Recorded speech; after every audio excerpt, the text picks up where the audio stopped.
am going to copy.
Okay, I think I got everything now. So we're going to get started. So hello, everyone, and welcome to Simply Spirit. My name is Jen, and tonight I have one of the most amazing guests on my show. He's Psychic Medium Scotty Rorek. He created Z Talk Radio. He does the Paranormal Match Game, and believe me, it's totally fun and so funny. He's an ordained minister, a teacher, spiritual wellness coach, and a paranormal investigator, and I'm sure there's a lot more that I'm leaving out. So tonight on the show, we're going to hear how Scotty started his journey, how he realized that he was a psychic medium, and what he did to develop those abilities. So please give a big round happy welcome to Psychic Medium Scotty Rorek. Yeah, we're live, by the way. I see us. See? I know. I know we are. I wanted to make sure. Jen's first night on YouTube, so it is. So I'm excited about this. So, but I'm even more excited because you're my first guest that's on YouTube for this. So that's even, even more awesome. Much more better. Yeah, I think so too. I say that. I do too. So much more betterist. It is. Don't you love our words? I just make stuff up. That's okay. So the best way to do it. Yeah. So tell everyone about your journey. I mean, that's really what people want to know, because, here's the thing. Everybody has a journey. And like me, I thought I was the only one. And there are other people who think they're the only one. They think they're weird. They don't fit in. They don't know where to turn to. So take us back through that journey. What was that like for you? All right, everybody, fasten your seatbelts and get comfortable in your chair. Make sure you have a drink, because the trip is a lot more fun if you're drinking. The show's a lot more fun when you're drinking too. So come join us on a trip into a Wayback Machine. Back to 1960s. Oh my God, that sounds so long ago already, doesn't it? It does. But I mean, it was like the end of 1960s before I was born. So there's that. Okay. Young whippersnappers, you. Anyway, so I was born 1965, December 7th, 1965. And as young as I can remember, I've always been able to see and hear spirit since the day. It became more, my parents could see it. My parents could understand it. They never understood it, but they saw me doing stuff on it when I was 3 or 4 and 5. That was like when I first started. When I was a kid, we lived out in a town called Franksville, Wisconsin, just south of Milwaukee, where the Bronze Fonzie is, where all you guys that watch Happy Days, in Milwaukee, but just south of there. And so we lived in a ranch house, and my bedroom was in the back corner of the ranch. And it was, and so at night I would lay in my beds, and spirits would come down the hallway, and I would talk with them. And then the next day I would go out and tell, whoever's family member it was that I talked with their family member last night. And they said, how can you when they're dead? And so that's how I started. And that was really tough back then, late 60s, early 70s. That was a really tough time. I got made fun of a lot. Right. Neighbors, friends, people at school. I mean, I was able to talk to a lot of spirits back then. And usually I say at that time, most of the time happens is back in the 60s and 70s, if you were either on drugs or you're whacked, and I was neither. I was, talking to spirits. So yeah, it was a real tough time. I didn't like it. It happened all, a lot of way into the 70s until I was in grade school, where I finally just had enough of being made fun of. Were you ever frightened though by the spirits that were coming to you at a young age? Because I know some people are. I mean, I know when I saw a woman standing in my room at the age of 7, that kind of just like, that I was a little frightened of that because I wasn't sure what was going on, Right. And I had nowhere to turn to ask. Yeah, right, and that that's the other thing. That's why we're both in Psychics Unite, because we never want to let anyone ever have that feeling again. I mean, I was in the late 60s and 70s. They never even dreamed of the internet yet. You know what I mean? They didn't. Exactly. They didn't even dream of a cell phone. So come on, nobody knew what any of this technology was. So, right. And it definitely wasn't in encyclopedias, because most people didn't even have those, because those were too expensive to buy. And there was very little books in the libraries and that type of stuff. It was tough. I mean, it was tough because you had nowhere to turn to. Nobody, and there was no role models. There was nothing out there at the time. But no, I've never been afraid of spirit, ever. Ever, ever, ever, ever, ever, ever, ever, ever. Never. So was there one spirit that came to you and kind of explained to you what was going on, or no? How did you just know? I didn't know. And it didn't happen until later in the life that I put this all together.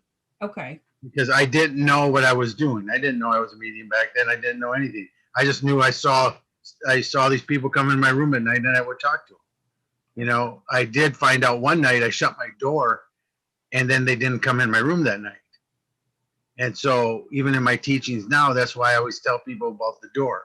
You need to envision a door, even though if you want to be done for the night, envision the door and just believe that's the end. Everybody stays outside because you're done. So okay. That came to me too. So that was kind of neat. But I could control the game if I shut my door. Okay, so that was just like a game or an experiment that you were trying to see how that happened? It was a mistake, because okay. One night I shut, because normally I sleep with my door open, or I slept with my door open. Right. And then the people would come down the hall, sit on my bed, and we would talk. Okay. And then one night I shut my door, and I didn't see anybody. And I mean, I was getting people every night. Okay. It was like, spirits, my great grandparents, great great grandparents, and that type of stuff were all coming to me, but I shut the door and it stopped. So the next night I left it open and they came back. Okay. So the next night I shut the door and they didn't come. Okay. So I was like, okay. Oh, this is what's happening. Okay. So if I want to sleep all night, I'm going to shut the door. Okay. So that's cool. That's a good point. And that's, that might be something for others who are struggling with dealing with overwhelm amount of spirits coming to them. That might be something for them to try, is to close that door so that they do get some rest. Right. But it's your intent. That's the biggest thing on here. Mm-hmm. I found it by mistake, but if you're going to try it as a tool for yourself, you need to believe that it's going to work. You need to put the power behind the door. That's true. Because I know my guides. I know Steve has been with me ever since I was born, so I know he was there already before I was ready for this. Right. And so he was there already protecting me like he does now. So I now I look back and I knew how protected I was. Right. So do you think that, some people say that it comes from generations back. So do you find that in your case? No, not always. I don't find it anywhere in my family. Wow. That's really cool. So then how did you develop? Like, what did you do? Did you read books? I don't know if there was, anything out there at that time. There was nothing. So that was the tough part. I was just I was just out there having experiences, and I would see ghosts. And when I actually saw them with my eyes, I could see them sitting next to me. I could see them, and to me, they looked opaque, or more white. Right. And so as the years went on, I ended up going, okay, what looks all white? So I could tell people I talked to that. So I used to call them bakers. Right. Okay. And that's what my mom remembered when I first got into the paranormal here in modern times. I call it modern times, before paranormal, after paranormal. I love that. I love that. So when did the switch come that you finally realized that you were a psychic medium and began the other part? Because I know everything comes in journeys and everything comes in steps. First it's realizing what you are and then taking those other steps to. It stayed that way for years. I mean, I had started investigating in 1993, so we're jumping way ahead. But Right. I saw spirit again because as a kid, then I kind of turned it off for a while, probably like 8 or 9 years. Okay. I kind of shut down because I was tired of it. I was tired of, nowadays we would call it bullying, almost to the point where, somebody would get arrested for the amount of bullying that I took. Right. So you look at you can't judge the past as you can today. You know what I mean? It's just we're in a different world, different society. So I understood people back then, but that's not where it needed to be. But I didn't feel safe, so I stopped talking about it. And then I didn't see it again until I went to college. I went to the University of Wisconsin at Oshkosh, and I went to school there for theater. And I had a work study program paid for school, and as the theater tech director. So I was kind of neat. So it was great that I was doing a degree and getting paid to do it. So one afternoon where I was working, I went up to the prop room to get props for that night's show or that night's practice or whatever you want to call it.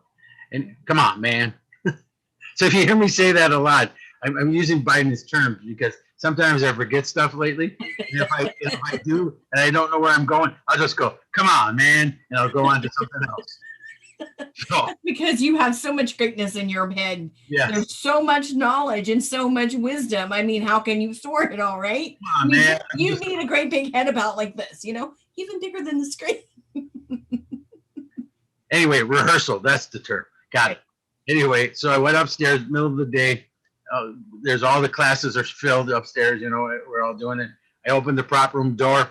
There was a lady standing right in front of me. And that's probably one of the times I screamed because I wasn't expecting it because I haven't seen it since I was little. Right. And then all of a sudden there's this woman standing there. And she wasn't standing, she was floating. So I screamed and yelled and I slammed the door. And then all of a sudden all the kids came out of the classrooms. And they're going, why are you screaming? What's going on? What's happening? And I said, well, there's a ghost in there. And I went, oh, crap. You came out again.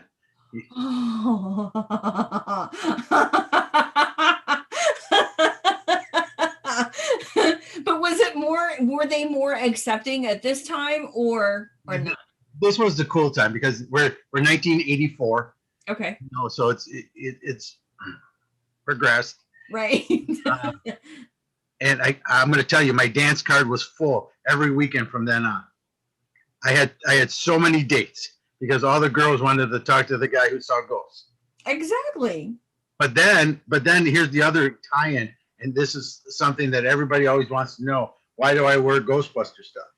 Mm-hmm. Well, because that was the same age. I saw my ghost first, and then Ghostbusters came out. Okay. And so when Ghostbusters came out, and then people were saying, "Oh, is it like they see in Ghostbusters?" I said, "Similar, but I see your family. I don't see these floating ghosts and stuff." Mm-hmm. And that was the first time since I was born that I felt normal. Really? Yes, first time. Wow. Was when Ghostbusters came out because then there was guys doing ghost stuff and they were funny. They were charming, getting dates, Right. And so that was the time when people stopped making fun of me and started believing in me and started moving forward. And I've met Ernie Hudson and I've met Dan Aykroyd. And I've told them both, I said, I can't thank you enough, especially Dan who wrote this. I said, I can't thank you guys enough for creating Ghostbusters, because otherwise I would probably today be in a mental home or dead, because it just didn't make sense to me until Ghostbusters came out. So I pay tribute to Ghostbusters all the time, because that's and when I look at it, that's my being normal. Right. This is my badge of being normal. So is that what got you into the paranormal though? I mean, is that how that transition went or not? Not yet.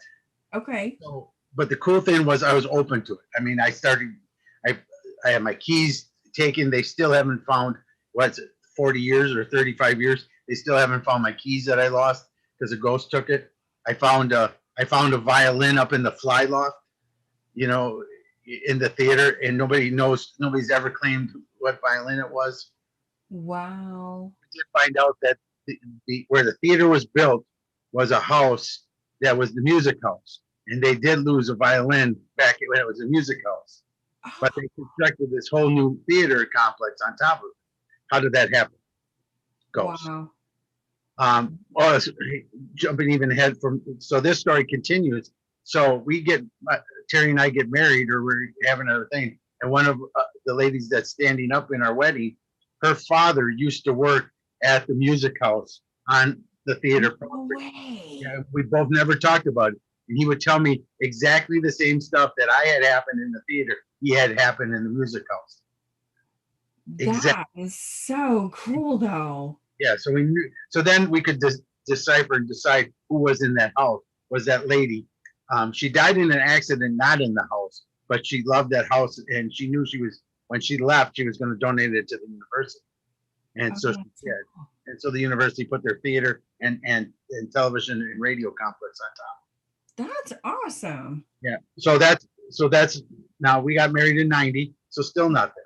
You know, I'm starting to get more and more stuff happening. Okay. So I worked at the university. I worked in Oshkosh. We lived in Oshkosh at the time, and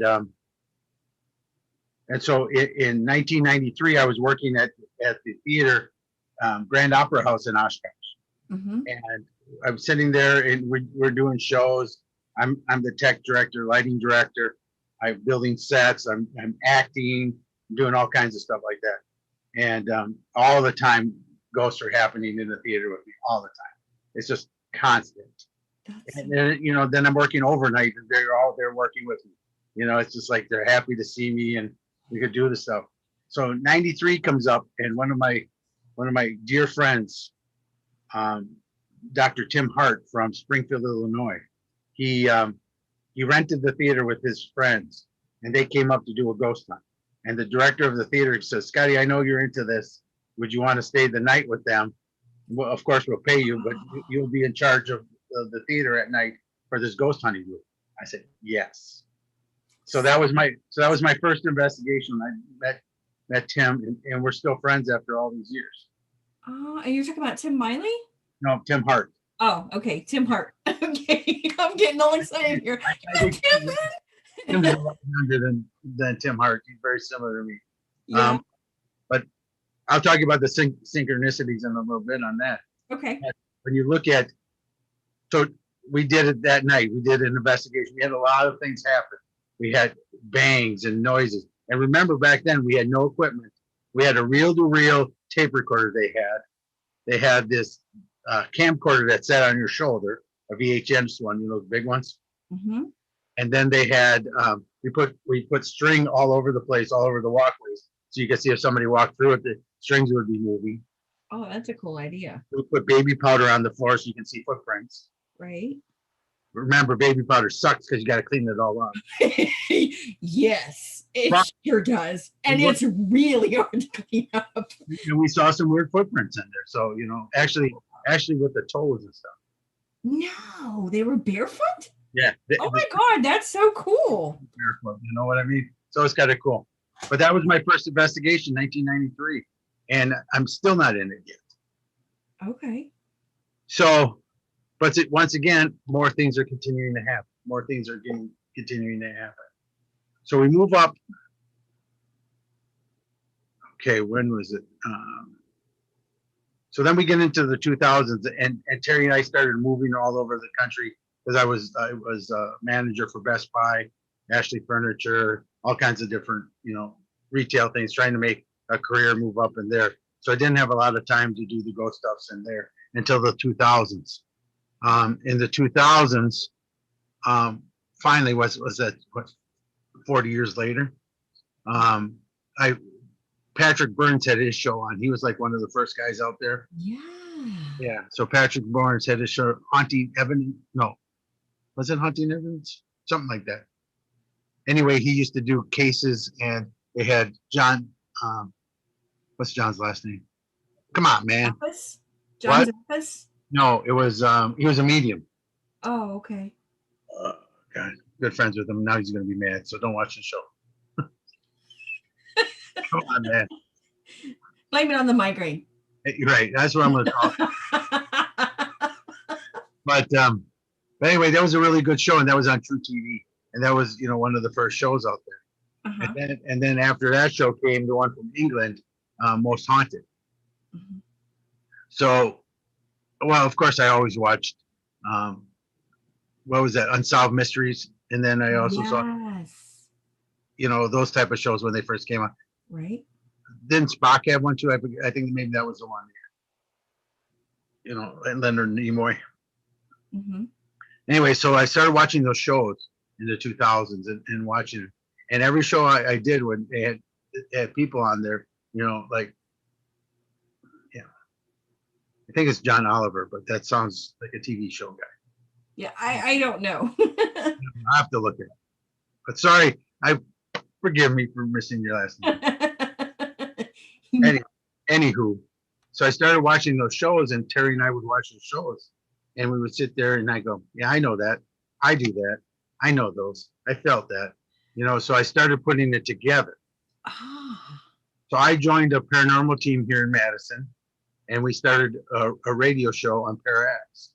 Mm-hmm. And so we started getting guests and that type of stuff, and the show went really well.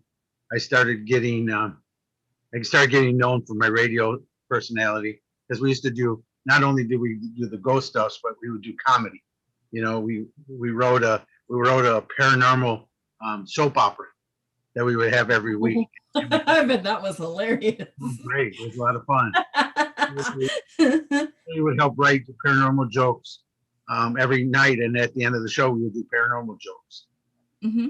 So it was just this, and that's where Paranormal Match Game came from. Mm-hmm.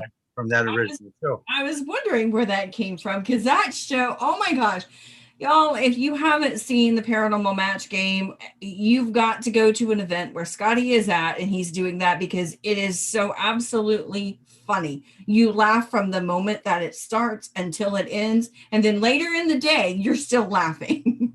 You get the jokes later. It's hilarious. The little entendres that you get. Oh, that's what he meant. Right? Yes.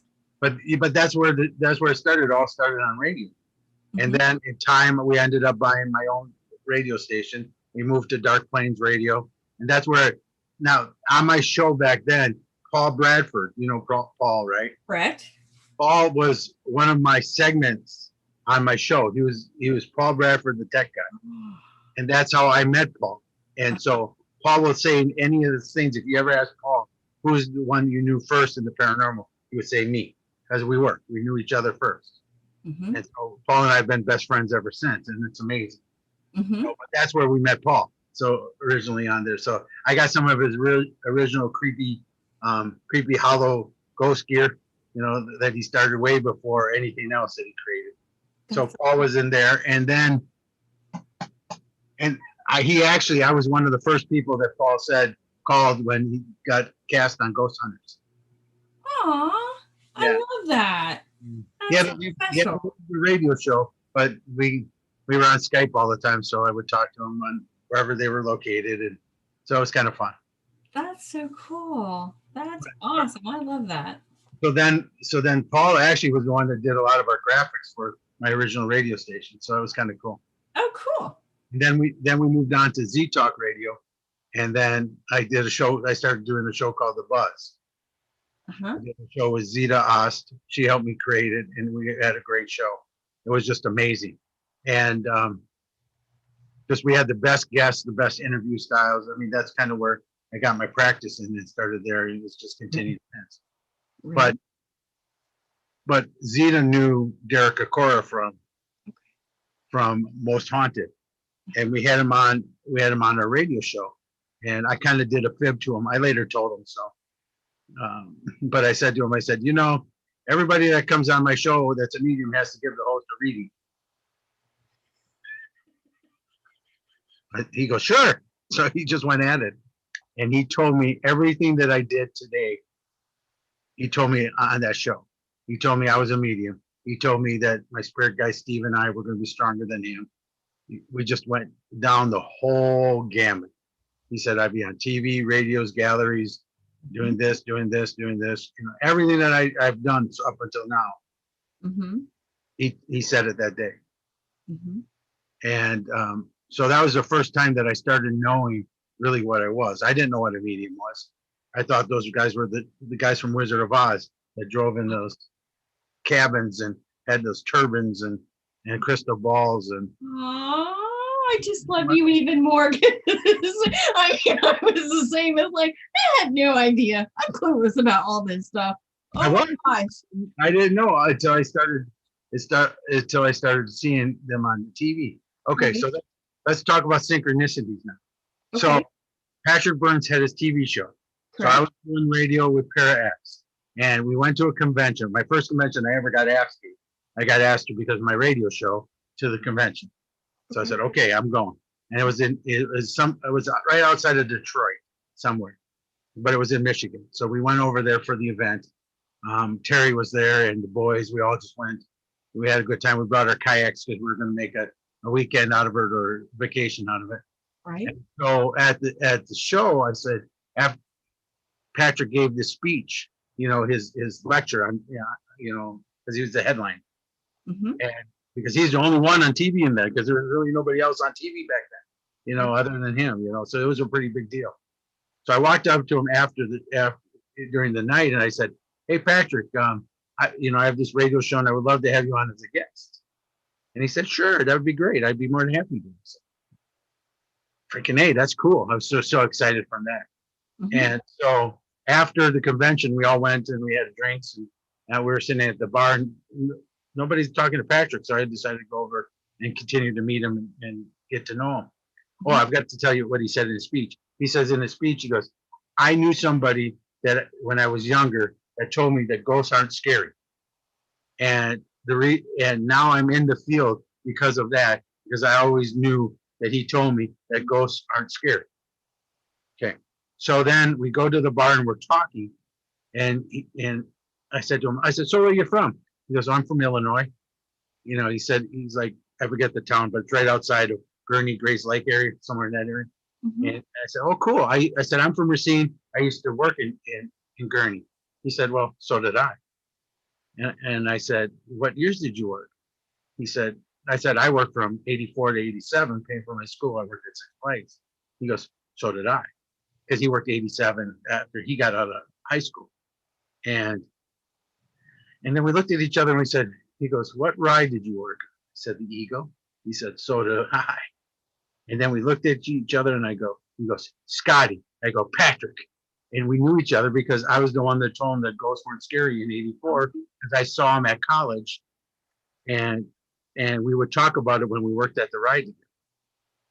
I love that. You know, there are just some things in life that are meant to happen.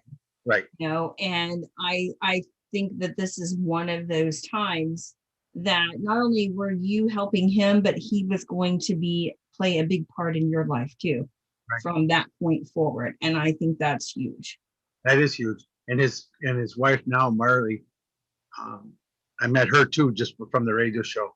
And so I knew both of them, and Terry and I ended up being at their wedding. So, I mean, it's just amazing to have these friends for all those years based on things that you did younger. So you never know where your life is going to take you. So don't burn your bridges. Exactly. So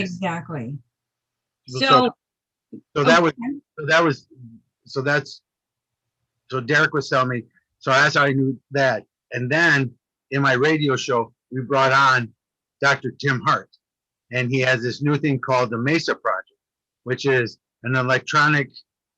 It's kind of like if you took all the gear now and put them into one. Mm-hmm.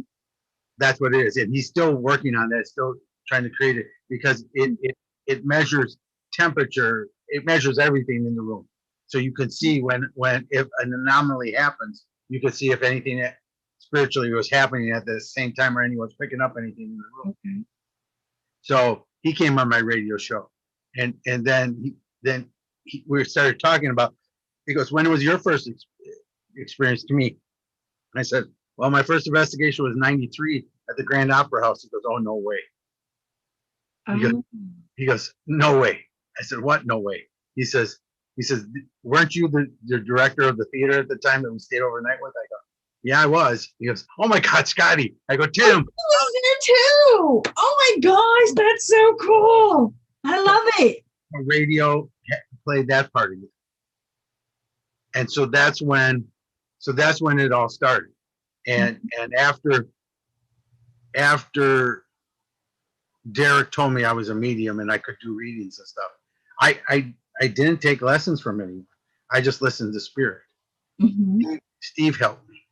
Mm-hmm. Steve helped me. There's other people that helped me, but I didn't take classes. I didn't. No one was there giving classes yet. Mm-hmm. And so I told you this is going to take the whole show just doing my Wayback Machine. That's okay. That's, Scotty, I think this is so important because, first of all, you never talk about yourself in your journey, number one. And I think your journey is so powerful that it can help other people who don't know where to turn to. They don't know, okay, am I a medium? Am I just a freak? Am I whatever? And that's why when I asked you to be on the show, I knew what I wanted you to talk about because you never talk about it, and it has a huge impact. And I think that it's going to help so many people who are on this path and have nowhere else to turn to and don't know what to do. Right. So and that's where I keep saying that I've been quite blessed in this journey because these synchronicities happen. The people I've met, the people that have left my life, that it's just everybody comes in for reasons.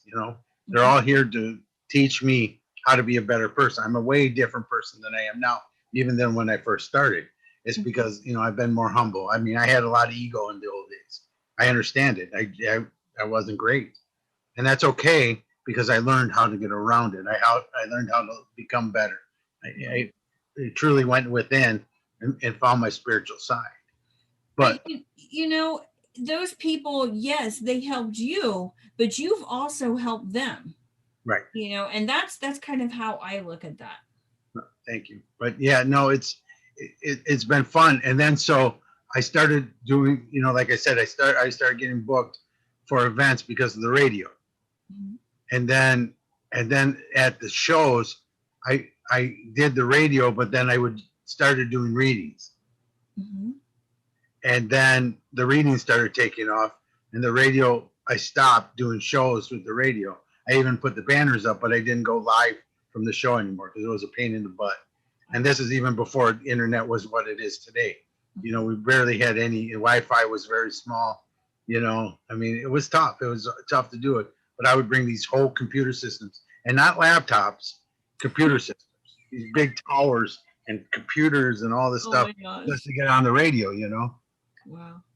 But then I started doing that, and then I started getting known for my mediumship. Mm-hmm. And that's what continued growing, and that's what is still continuing to grow is my mediumship. But it's been a lot of years. Like I said, I mean, I've learned a lot from everybody. I would go to their lectures, I'd listen. I learned from ghost hunters. I learned from spiritual people.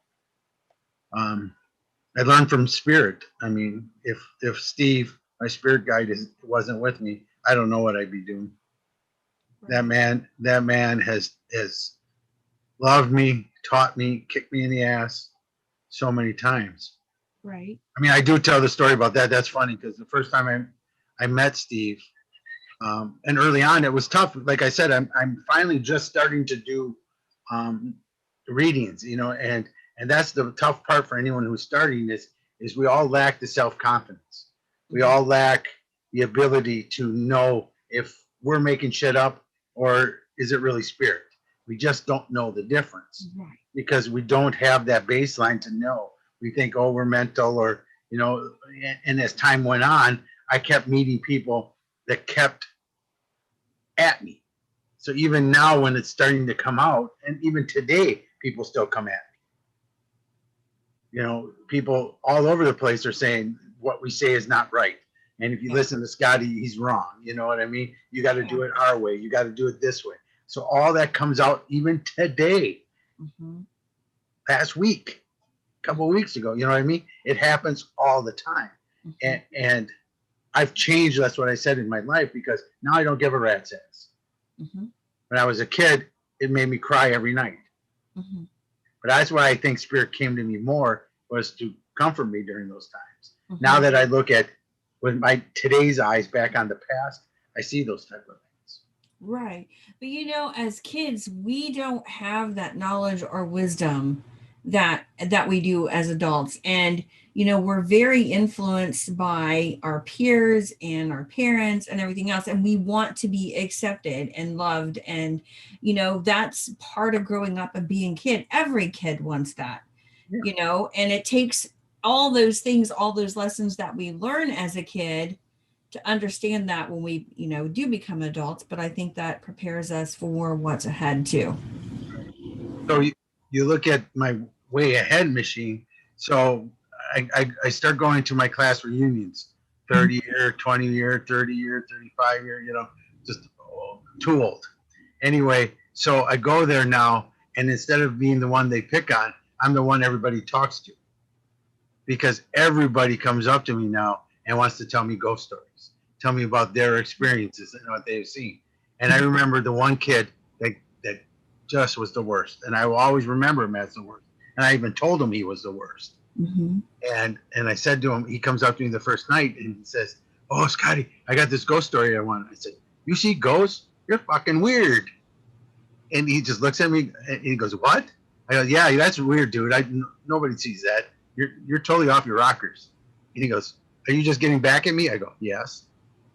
Oh, I love it. He goes, I love it. I said, I understand where you were as a kid, but did you know how much you really hurt me? And how bad it was every day when I had to walk by you, so I didn't want you to start making fun of me. I said, I'm happy to hear about your ghost stories because I want to help you.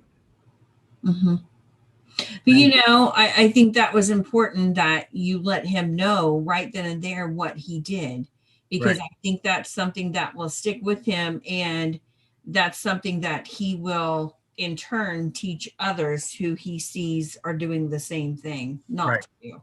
You know, yeah, you know, and I think I swore, so sorry, YouTube. It's okay. Sorry, don't bleep me.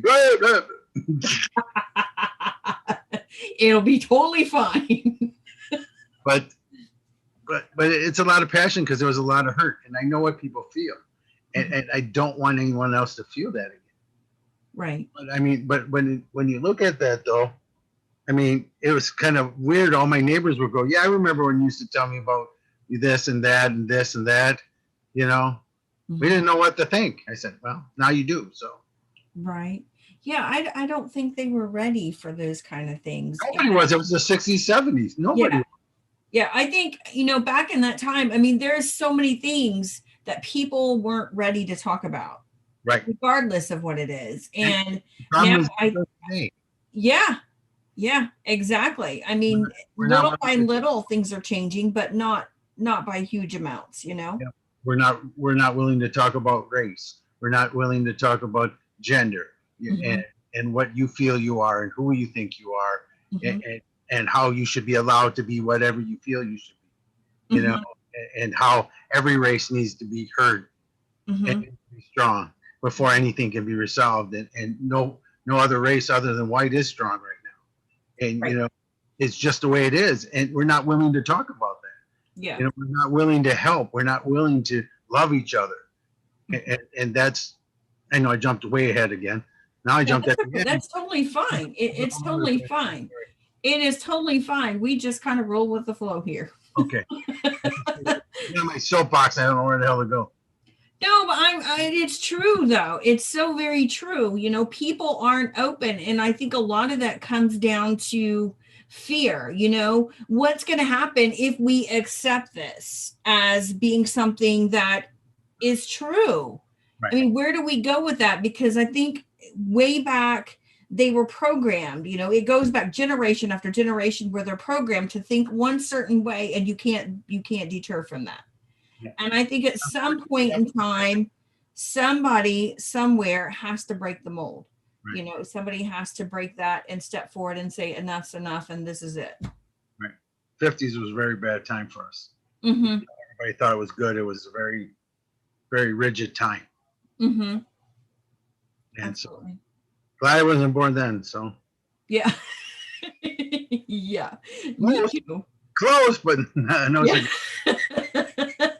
Well, I wasn't, so But no, things would have been a little bit different then. But yeah. So we're now at the point where you're still with the radio. yeah. And you're just starting to get, when do you finally eventually get into the paranormal though? That's when I'm starting to do it then. When I'm starting to do the radio, all the events that I went to always have a ghost hunt at the end of the night. Right? And then I go on the ghost hunt and I would know exactly what's happening. You know, people go, how do you know that? And then somebody who's always a historian go, yep, he's right. He's right. He's right. He's right. You know, and I started getting that in all the investigations. I've done Bobby Mackey's. I've done, you name it. I've done these places and I can go into them. I mean, everybody knows Bobby doesn't believe in the paranormal, even though he said he has a very haunted building, but he doesn't believe. And one night I told him about another fire that happened. And he goes, you're the only person that's ever told me about that. But it really happened. I said, yeah, I know. Mm-hmm. And he goes, how do you know? I said, because psychic medium. Right. Can you frame this, Faith? This is what it is. We did a theater in Chicago. It was the same thing. And that's now when Ghost Hunters started coming out. Uh-huh. And we did it like a couple weeks after they were in there. Okay. And so the building owner, the building manager, somebody like that, came up to me and knew I was a psychic medium and knew they didn't have any for the TV show. So he would take me to every room and go, so what happened here? What happened here? What happened here? I don't like that, but I told him everything that happened here. And then we went up to his office and I told him what happened here. And he goes, stop. He goes, who the hell told you that? And I said, you asked me to tap into the building. And it's in the building. And I'm tapping into that one. He goes, nobody. There's 3 people in the world that know that. Now 4, he goes, but you're not supposed to know that. I said, I'm not going to tell it, but I know it. Right. So do you find that there are a lot of people, especially people who don't believe, that test you all the time? Of course. You know, how do you deal with those people? I had one a week ago. Yeah, not this weekend, a week ago at one of my shows in Hayward. This wife brought her husband in and sat him down and she said, I can't say anything, but my husband's a skeptic and he doesn't believe this. And he says, now do the reading for him. So I did. And I told him a bunch of stuff and he's like freaked out because he doesn't know where I'm getting this from. Right. And then I said to him at the end, I said, yeah, this ain't woo, woo, woo, like you call it. His wife almost shit a brick. She goes, you just said that in the hallway not 20 minutes ago. That's what you called this. And he's calling you out, telling you exactly what you called this. How does that happen? Mm-hmm. And she goes, he wasn't in the hallway. He was in here doing readings. Mm-hmm. I love that. So I just give what I get. And if they don't believe it, then so be it. Right. Because I can't change your mind. Exactly. But I'm going to give what I get because that's what I do for spirit. Mm-hmm. But yeah, you can't, if you worry about that, you're never going to do anything. Mm-hmm. Do you think that's what holds people back from doing readings and stuff? Yeah. It's tough. I'm not saying it's easy. It's not. Especially when you get other mediums in the field that are, decent size and understanding and people really care about, and they call you names. Mm-hmm. nobody's perfect in any of our readings. And if anyone ever says that to you, run. Don't ever, ever quote anyone that says they're 100%. I'm not 100%. If I get 85, 90% of the stuff right in the reading, then I feel great. Mm-hmm. Because we can't always translate exactly right. You know, we get wrong sides of the family. We get wrong sides of this. We get a little bit different name. You know, we think it's male, but it's really female. Right. But then you find out later that they had more female energy anyway, so that's why you felt it. You know what I mean? So we don't know all the time. We just give what we get. Right. And do you think a lot of it that people don't understand is that we work with symbols, you know, signs and symbols, you know, we our guides and their team too, not just our own team, but their team as well. They're only, you know, sometimes we only get pictures. Sometimes we don't get words. Sometimes we just get images of something and Right. we have to try to interpret what that means. It's kind of like watching Pictionary sometimes. Yeah. Or exactly. All right, Shrey's, the spirit comes up. 2 words. First one, movie. Ghostbusters. That is so true, though. It is so true. Ghostbusters. Oh no, don't say movie then. Ghostbusters. Okay, no, then I'm out of movies then. I don't care after those two. It's so true, though. I mean, I agree with that, you know? And I think that's what people don't understand is that, and then they also get what is known as psychic amnesia. Right, they do. Where they forget their name. But and that's always good to have somebody there that understands. I know that in gallery readings, you know, if they're sitting with their wife or their husband and all of a sudden he'll go, yeah, you remember that? Oh, yeah, I remember. So they don't always remember. I mean, they get their Joe Biden moments too. Right. I think we all have those moments, regardless of what our age is. I know. I'm just happy that he found a way to get out of it, and I'm going to use it too. Come on, man. There you go. That works. Quick. So if you hear me say, "Come on, man," you know Scotty's lost. That's all right. It's all right. We'll just all be lost together. You know. But yeah. So the field kept growing. I mean, I kept doing radio. I kept doing TV. I did movies. I've done. You know, the Children of the Grave 2 was a great movie. Mm-hmm. And so that was with Chris and Philip Booth, correct? Yep, and Keith Age. Yeah. Keith is one of the other ones that I've known forever in the field. It's probably over 30 years too for Keith and I. We met like early on in this, and him and I have always been real friends. We got something come up for this summer or early fall that we're going to do. And I can't announce it yet, but Keith and I are going to do. It's going to be in Louisville, so people can come join us. I will, because I'm not that far away. We'll sure see each other. But so we talked about it today, so we're excited about that. See, that's the one thing that I'm happy about Keith too, because when we first met, he was very skeptical with me, and that's fine. I'm glad because I'm very skeptical of people in ghost hunting too and mediumship. I don't think everybody has the gifts that they say they do. And that's okay if they know their limitations and know what they can do. You know, a lot of people put their ego on and think they're all this and want to be all this when they just need to be, right. Be themselves. Right. I did once. There was a group out of northern Iowa, close to the Dakotas, and really good friends of mine that we did some investigations together. And they were interviewing a medium, and they asked me to come out for the weekend and do an investigation with them because they didn't really think this medium was right, but they wanted me to kind of test him or see how he performed. So they just said I was an investigator. They didn't tell them I was a medium. Oh. And so the night before, we went into this house, and we did an investigation so I could find out what was in there. So I could get my bearings of what it was and make sure the second night the same energies were there. The first night I called out the homeowner's son because he was faking evidence that everybody thought was in the house. Oh, wow. I called him out and he started crying and the parents were pissed. And everybody was mad that this thing that happened was faked. Mm-hmm. I'm not going to get into it, but I called him out. I said, I brought the family together and I said, he's doing this, right? And he looks at him. They go, "Really? Are you?" And he goes, "Yeah, because I've always wanted you to have a haunted house because that's what you really wanted. So I was making this up." Oh. I said, "Okay, I'll let you know the house is still haunted without this thing happening every night."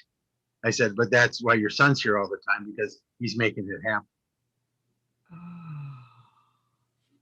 Wow. And they were like, Right. so Yeah, I can the imagine. next night comes in, and the first thing that this guy says is what I debunked the night before. Oh, wow. He goes, "Oh, it's still going to happen tonight. I feel that happen." I said, I said to myself, I said to the head of the team, I said, "I feel somebody Googled this place or Yahooed this place back then because Google wasn't even around yet." I said, "I think somebody Yahooed this place because that's not, we all know that that doesn't happen." Mm-hmm. Wow. And then he would say, like I said, there's a spirit upstairs. There was a spirit upstairs. He got that right, but he didn't get the right spirit. He got a different one. And so the team ended up calling him Ofer. 0 for 1, 0 for 2, 0 for 3, 0 for 4. He was just not getting things right all night. So they didn't end up having him on his team. Because then they said later, at the end of the investigation, they go, "This is Scotty Rorek, Psychic Medium." Wow. I bet he was really upset at He the was. end. Yeah. And it was okay because he wasn't using his gifts. Did he have gifts? Yeah, I figured in time he could work them out. Mm-hmm. You know what I mean? And so we weren't mean to him. We were just saying, did you look this place up? Did you find things out before? He goes, "Yes." Then I said, "Why did you bring them up? Mm-hmm. Yeah. Unless you really believe that that's true." Mm-hmm. But to tell you the truth, we found out the first thing you let off with wasn't true last night, and the homeowners and their sons all admitted. Right. Wow. And he goes, "Wow." So do you think people like that though, just, they're hoping to make a name for themselves and for people who claim that they have, things happening in their home when they don't? Is it just they want to experience an investigation?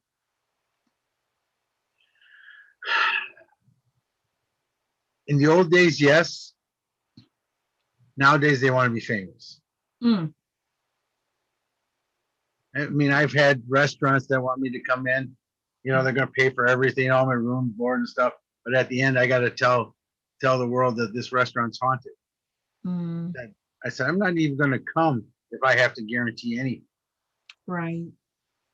I said, what if I find out that there's only spirits here, not ghosts, Mm-hmm. and it's a very loving place and not scary like you want it to be? Mm-hmm. Well, that's not what we want. Well, then I said, you need to find somebody different Mm-hmm. because this guy's not going to do it. Right. Right. Absolutely. Why ruin your reputation? Right. Sites want to be haunted because then they can charge. Mm-hmm. People want to be haunted because then they can get on TV and say, "Look what happened to me."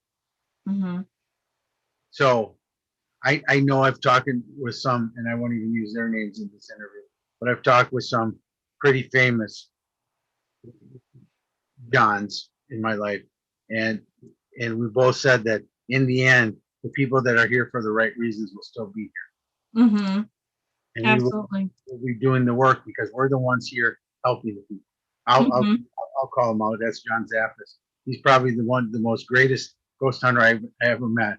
He is. I mean, because of course he's related to Edwin Lorraine, but he in himself is such a humble, loving man that's here to truly help people and with their experiences and their understandings, and for him to be there and doing that, it's not about being famous. It's just about being a bigger reach.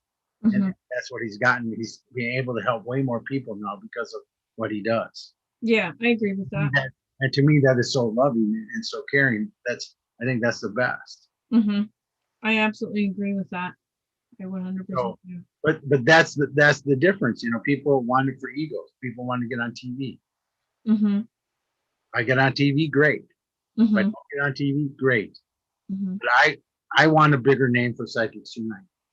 That is my goal right now, and I know you're on the board with us, and you help run it. And to me, that's what it's all about.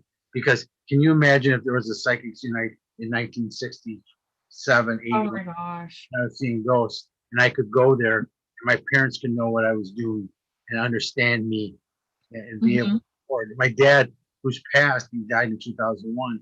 He comes to all kinds of readings and events, and he's always with me. And he's told so many readers that he always wished he knew what I was doing now then, Hmm. because he says our life would have been much different. And I cry because I wish my life was different. Hmm. But now it is the most amazing thing to know my dad walks beside me and helps me every day in my life. Right. We're actually So, closer than we are. We're closer now than we ever been in our own lives. right. But do you think that everything that you went through growing up helped to prepare you to help others who are going through this? Because I mean, today bullying is even more. It's a bigger thing than what it was then because we do have social media and we have the internet and everything else. So, Yeah, we're starting to stand up for it. That's the difference. mhm, You know what I mean? We're putting labels on racists. We're putting people that are homophobic. We're putting people out. We're starting to talk. We're starting to stand up, which is so mhm, different than we back then. We just let it go. mhm, So yes, I agree. I would not be as rounded if I didn't go through what I did in my whole life, and even what mhm, I'm going through now. mhm, Because that's our biggest thing in life is our situations always are preparing us for growth, for understanding, for learning. mhm. And the I more we have that through our lives, the better we're going to be to help you. I agree. I absolutely agree. Now, I know you've mentioned, well, we're going to go before we get to Psychic Unite, we're going to go back to this paranormal stuff. Yeah. So, I know that you are a paranormal investigator. Yeah. Yes. So, and I know you investigate with more than one group. So, Yeah, do I call myself, I'm a freelance investigator. so how did all of this come about? I mean, what group did you start with and how did it evolve to these other groups? And do you have a lot of other groups who want you part of their team? So how Yes, does all this work? oh, yeah. I Well, always want to know everything. I started with a group out of Madison here, Uh-huh. and that's when like I said, that's the radio stuff. And then I met Derek, and he told me I was the medium, Correct. and then I got kicked out of the team. What? Yeah, because no way was I a medium. And they kicked you out because they said, why? That's so wrong. How would they know if you were a medium or not if they weren't? I mean, that They just doesn't make any sense. they didn't believe in mediums. They were those. They're just like the teams today that say they're all Oh, science. And I I said, get science? How is it science when you have no equipment that it was made for ghosts? Because you don't even know what a ghost energy really is. mm-hmm. Can you define it? So I always say to them, you define what a ghost energy is. Mm-hmm. You define you tell me what an EMF meter does. Does it measure the coming in of the ghost, the leaving ghost, or the change of environment because there was a ghost there? Nobody Mm-hmm. can tell me. Right. Because nobody knows their equipment. I mean, the equipment is fun and I love it too. And I've always had it. I got cameras, I got mel meters, I got you name it, I have it. I, Mm-hmm. I have it too. I have camcorders. I used to have that old night vision camcorder from Sony. That was so cool that you could like film it in anything and it looked just like the TV shows. It was great. That's so cool. And it still works. So I got it somewhere, I think over there somewhere. Really? Yeah. Hmm.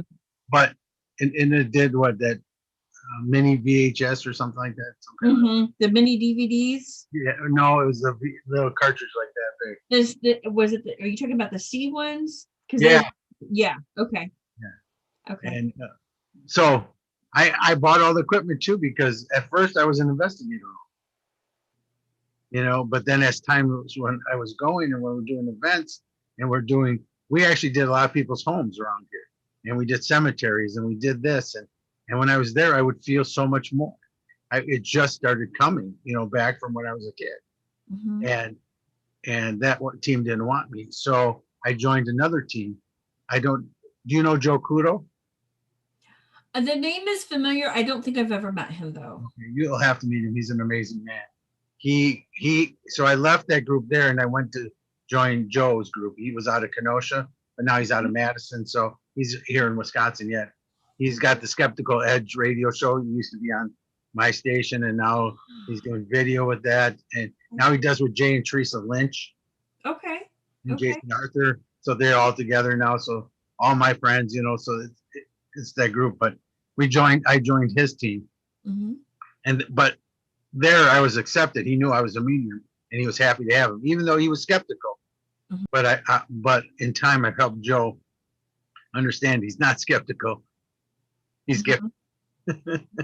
He hates when I call him out, but too bad, Joe. I'm calling you out. But he's got gifts too. But so that's where I started getting stronger, and then we started going together. So Joe and I went to Mansfield together. We went to Gettysburg. We started going with each other and growing each other and doing the radio and the investigations and the shows and the events and that type of stuff. So we were growing together. But yeah, that's where I started the ghosting. And then even after I left Joe's group, then I just started investigating with any group that was around. I had a little group of mediums that I would use. It was all my friends, and we would all go out as mediums and we would investigate. So the ghost that I met at college, I'm right before he retired, was the head tech director of the college, and he ended up becoming the head of the whole arts and entertainment division. He was like the head of it all. Okay. And before he retired, he says, "I know you've always wanted to investigate. You want to investigate the theater again." I said, "Hell yes." Wow, I love it. We got to go back 25 years later and investigate, and we saw all the same shit happen. Every one of the mediums met that lady that was floating there. Wow. We saw feet underneath the curtain, and there was nobody on stage. Everybody was in the theater with us. That's so cool. I saw my old professor who ran the theater at the time, Gloria. I saw her shadow sitting in the audience watching us. So, it was just amazing to see that theater again. So is that theater still there? Yep. Yeah, but still the college theater. Yeah. Oh, cool. Yeah, it's still there. I don't know if I'll ever get in it because I don't know who's in charge now, but it was great. It was really awesome to do it. That's so cool. That is awesome. But then, then keep moving in just going down the paranormal.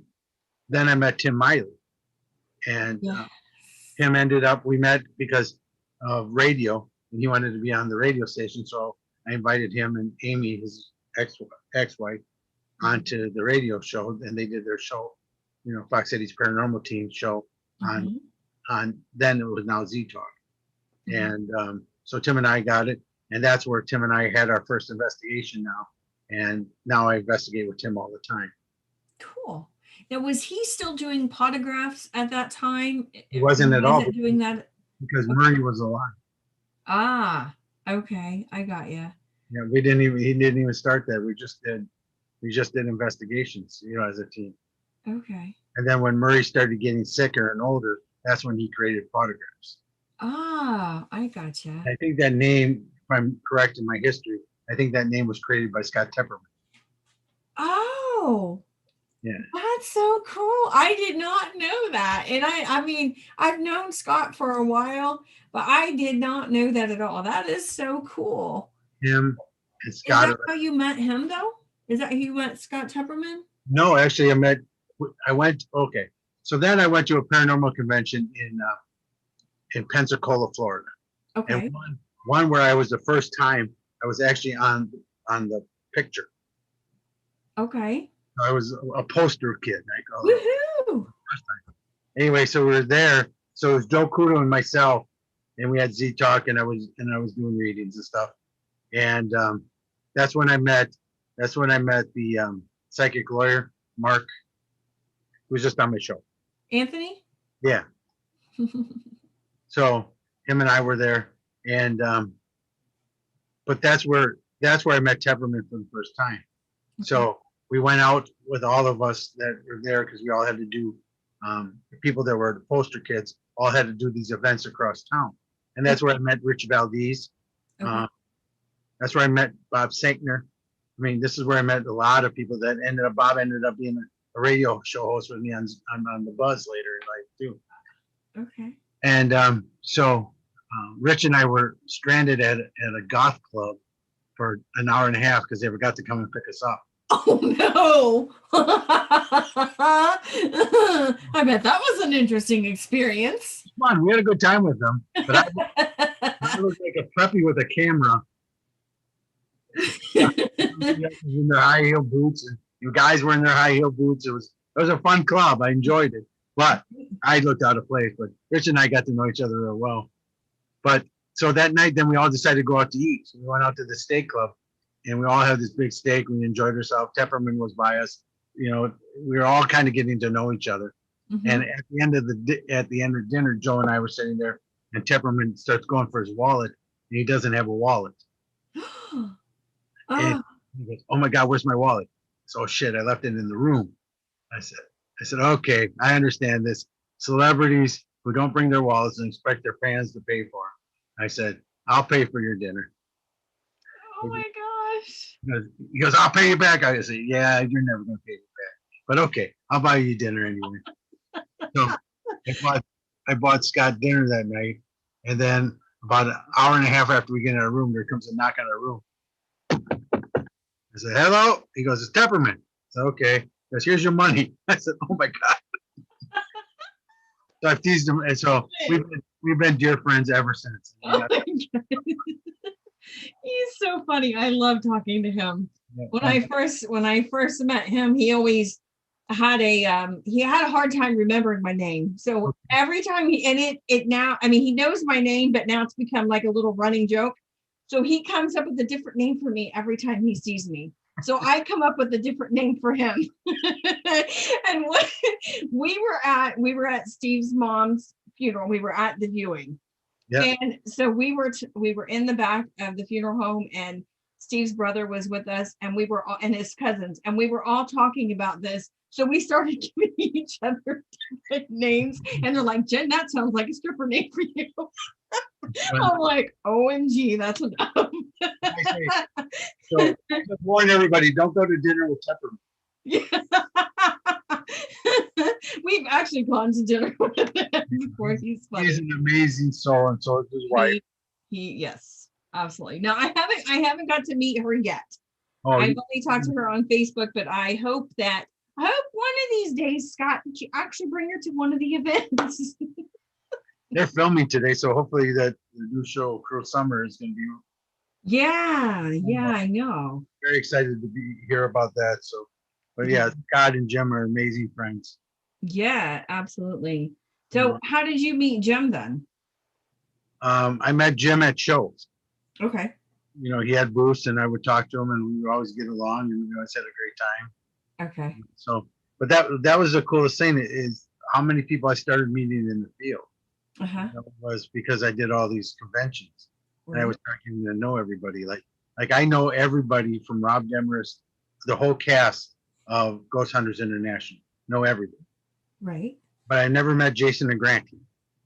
Oh. You know, I've met Steve. I met Tango. I'm really good friends with Tango's dad. I love Bruce. Bruce is an amazing man. I love the man. I haven't got to meet him, but I have met Jason and Grant. Yeah, I have not met him, so yeah, and I've not met awesome. Yet, but I met Nick. You know what I mean? They're awesome. So I mean, there's so many people in this field that are so amazing, and they're just people, and it's just really cool. Yes, absolutely. And that's the one thing that I think a lot of people forget is that they think of everybody that they see on TV as something that is above them. And when they see them, they just like melt in the floor. I mean, I've witnessed this firsthand with somebody. But have you ever gone onto a celebrity ghost hunt? Have you ever been part of that celebrity ghost hunt thing? Yeah, I've done those. I've been the medium in the shows. Okay. The only person the two people in the world I melted for was Ernie Hudson and Dan Aykroyd. Right. I mean, I was at an event it was really cool. My booth was right here, and Mm-hmm. Ernie's was right here. Mm-hmm. I mean, that was that close. I was just like, oh my God. I met Dan at a signing, but I met Ernie at an event, and we were talking. I invited him to ghost hunt. He goes, no way. You know, and he was like, you're the ghost hunter. I'm not. Or he said, you're the Ghostbuster. I'm not. I just played one in the movies, you know. Right. I said, you're too humble. And I told him all the stuff that I said before. How I really don't think without Ghostbusters, we would be here today talking the way we're talking, because the spiritual realm really started blossoming at that time in '84. Right. It really, that's just when it happened. Right. But what was kind of funny, and I almost started crying when I was at the event, when people would come up to Ernie and want to talk ghostly, you know, just like a paranormal investigator, like he was really a paranormal investigator. Yes. He knows nothing about that. He would look at me and he goes, he is a Ghostbuster. If you want to talk about them, go to him. He'll talk to you about it. I'm the actor. Right. Right. And I can see that people, you know, when they see people on TV, they think of them as that real character in real life. They don't think of them as their actual self, as outside of that character. They're that mean person or the funny person or whatever it is they're portraying on that show. They treat them that way in life. And it's just, it's mind blowing sometimes. Yeah. It's not anything close to what they really are. Exactly. That's the only time I've melted down. Yeah, but I mean, I don't think you were sitting there crying and melting in the floor, right? I did get Dan Aykroyd to say, we had a recorder, and he did do a bump for me for my radio show. Woohoo! He did say, he goes, this is Dan Aykroyd. Scotty is spooky. I love that. That's so cool. That clip, and that's really Dan. Everyone always goes, is that really Dan? I go, yeah, that's really Dan. That's really cool. That's a recording you should keep forever and ever and ever. And I have his bottle of wine here that I got him to sign, and I got him to sign one of my movies. That's cool. I love that. I did get it as a present from Kristen, the entire box set with everybody's signature on it. I love that. I know, me too. So amazing. Thank you. Along with pajamas. Yeah. But I mean, I've done a lot of ghost hunts, you know, a lot of events, and be one of the people that lead the groups. You know, in Pensacola, I led a group. We had some amazing EVPs that night because it was early on for spirit boxes. Back then, there were Radio Shack hacks. You know, the real spirit boxes weren't yet quite created. Right.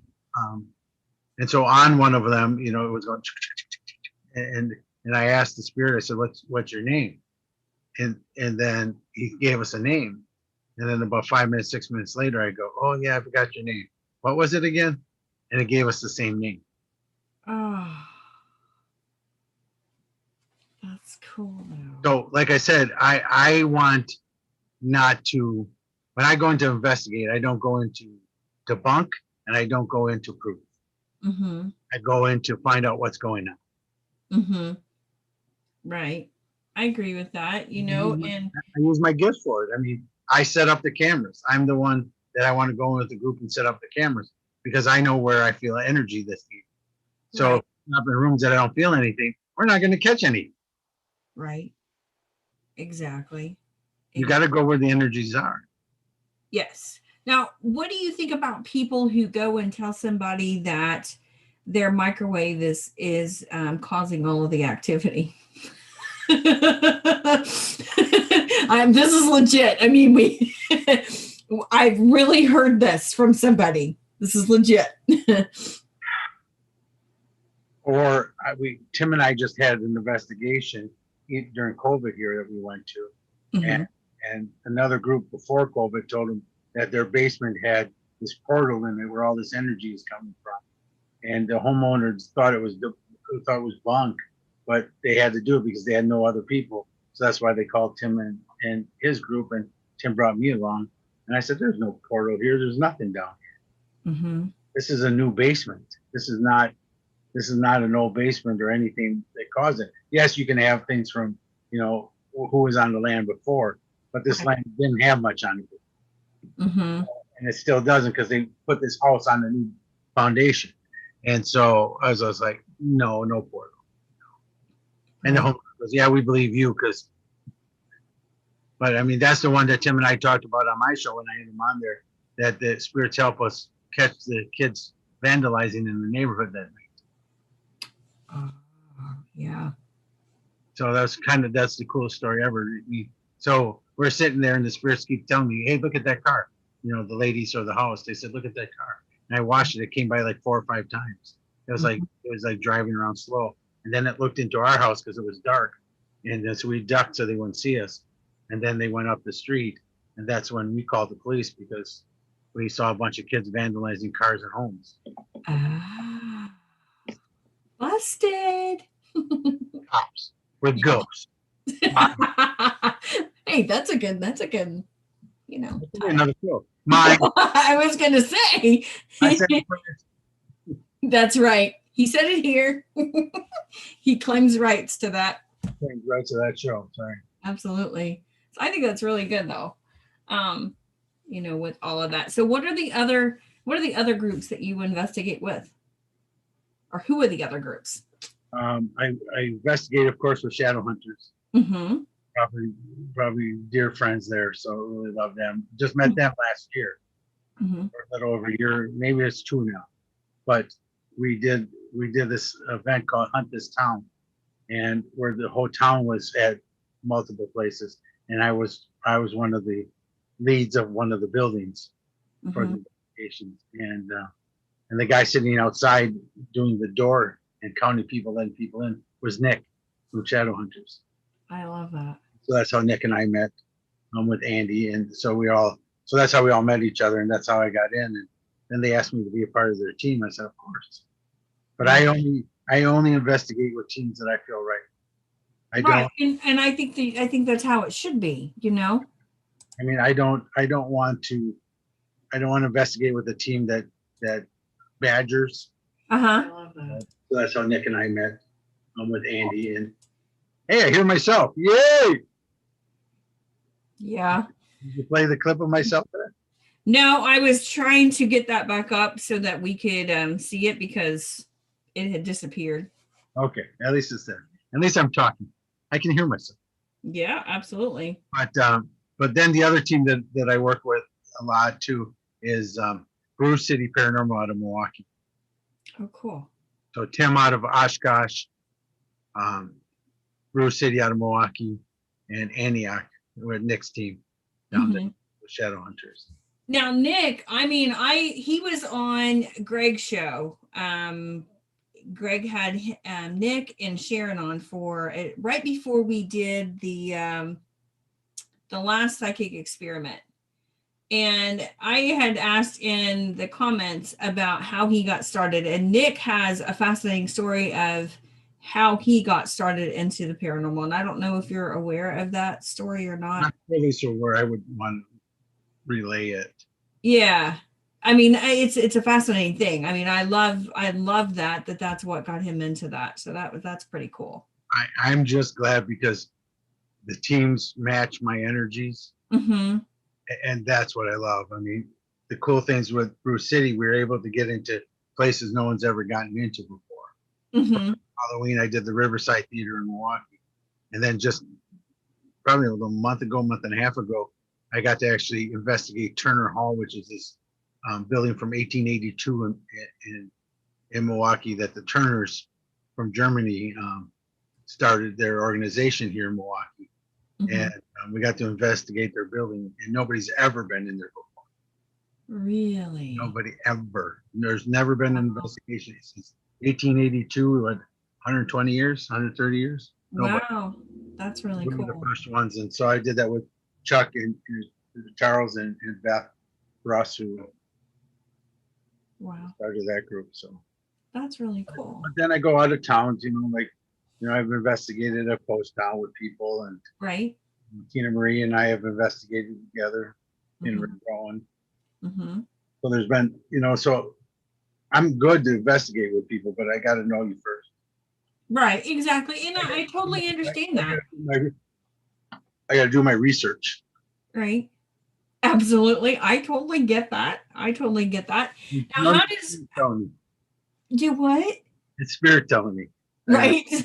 You go over here and do with this. They'll be really good for you. Nope, not over here. Don't go down. Don't go do that. Yeah, but I mean, that's how I met like Brian Hensley. Mm-hmm. Because I met him through Joe, myself. They were doing a radio show on my station too. So I mean, I got to meet so many cool people through this whole thing and I've gotten to work with everyone and see everybody's talents. I mean, this has been exciting and wonderful, but in the end, we're really helping everybody. Right, exactly. I agree with that. And then, I mean, but doing the paranormal, it opened up other doors for you too. Yeah, then it opened up the spiritual realm. Right. Now I'm on the spiritual tour more than I'm on the paranormal tour. Right. And so how did that transition from you being a medium, a paranormal investigator? I mean, you've done radio, you've done shows. I mean, what the heck haven't you done? I mean, and then we go into now, and also you teach. I mean, let's be real. I mean, you have like this revolving hat, as I like to call it, where let's spin it and see what we're doing today. I'm kind of like on the old Lucy show where they go into that town that's only got one person in there. He goes, I'm the cop. I'm the taxi driver. That's me. Right. The one thing I haven't done is I haven't been on a serial TV show yet. Well, the one that's episodic. I think that will happen. No, thank you, appreciate it. But that's the only thing really that I would, and like I said, I don't want it, but I want it. You know what I mean? I get what you're saying. Yeah, because I think in the end, the reach to help more people across the United States know about Psychics Unite and about us and how we can help, and if we can't, we'll find the right people for them. That's what I think is important, and I think that's where we have to focus on it, and that's what I want to continue to grow and that's great, because I was telling you off air, we had a success story today. Somebody joined Psychics Unite not knowing anybody, and got the help that she needs, and she's starting classes with me next week. So, I think that's great. I think it's awesome. That's what this is supposed to be, people finding help. Right. Through the end. But how did it transition into the spiritual thing? Well, it's the same thing as always. Spiritual is growing more than paranormal. Right. Paranormal is retracting, because it's not just about going into a house and finding a ghost and getting an EVP. That's one thing. Yes, that's okay. But who is that EVP? What spirit is there? How can the homeowners deal with that spirit? That's where the next steps have to come. That's why the spiritual world's more there, because people are looking for answers. And then since the pandemic hit, even before that, this was growing, but even now the pandemic, more people have had time to listen to spirit, because they're not running around going everywhere. They're not I agree. Bar every night. And so now they're all hearing their gifts. They're using their gifts. They're giving the understanding, and now they need help because they don't know how to use it now. Right. So, but the spiritual realm is the one that's growing, because the spiritual side also does wellness and health, and CBD and crystals. I mean, there's a lot more to the spiritual side for a more well-rounded life, not just running in and finding ghosts. Right. So do you think though, I mean, because I know way before, like a long time ago, like grandparents' age, before internet, before all of this stuff, when they used things that came from the earth, like the herbs and everything else, I mean, do you think that's kind of transitioning back a little bit toward that instead of where we've been before? Everything that we've created to make our lives better, and I got this from Terry, and I have to agree with this, but everything that we've created to make our lives better is actually killing this planet. Plastics, pharmaceuticals, animals, cows. There's no more wild cows, they're only domestic. and their manure is killing us. Yeah. So when you look at all this stuff that's happened to us, that we don't use what was given to us, Mm-hmm. right, is what's killing us. And but that's where I see it again, because even if you look at it in the 1800s, there was this huge spiritual movement where mediums were huge. Yeah. And it happened in Lilydale. It actually happened here in Wisconsin. And that's why we still have one of the largest camps here. Mm-hmm. We have Lake Geneva they built houses with stadiums inside their house in their living rooms, so they could have people over to watch the medium work. Mm-hmm. Milwaukee was that way. And I mean, they used to have tens of thousands of people coming into Wisconsin in the weekend just for mediumship. Mm-hmm. Here recently, I mean, like just this week when I was rearranging my bookshelves, I found a book that's based on the town that I grew up in Versailles. And I was flipping through the book, and there was actually a spiritualist in the town I grew up in. And I was like, wait a minute here. Let's go back. And so I went and it stopped. I mean, my room was still a mess. And I'm like, no, I have to go research this right now. So I'm looking at this. And I mean, we still have a spiritualist camp here in Indiana. But I was really surprised to find out that there was actually a medium in the town of Versailles that actually did this stuff. And so, yeah, I was pretty fascinated with that. So that's what I said. The late 20s, so the 30s, 40s, and 50s really just killed it. Yeah. Yeah. And now we're finding it again. Yeah. 60s started doing it again. They started, finding the drugs again, but the drugs went earlier on. So, I mean, what we got from the earth was always the right way to go. Mm-hmm.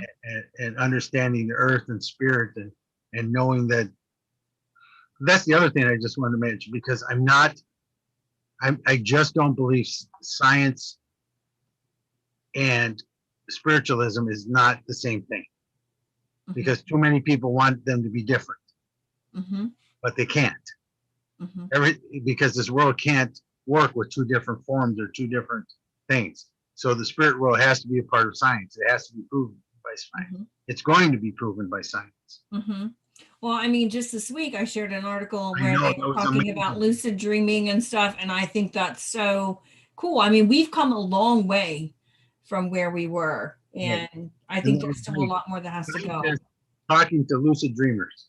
Right. Yeah, I think that's amazing. In time, they'll figure out what I really do. They will, and that'll be great. But that's all part of this, and that's why I say it can't be different. You can't take the world like this and put spirit on top. It doesn't work. Spirit has to be like this. It has to be the same. I agree. Just like I always say, I believe in reincarnation because energy can't be created or destroyed. Right. One law of science. Everybody agrees with it. Okay. Can't be created or destroyed. Just transformed into something else. Correct.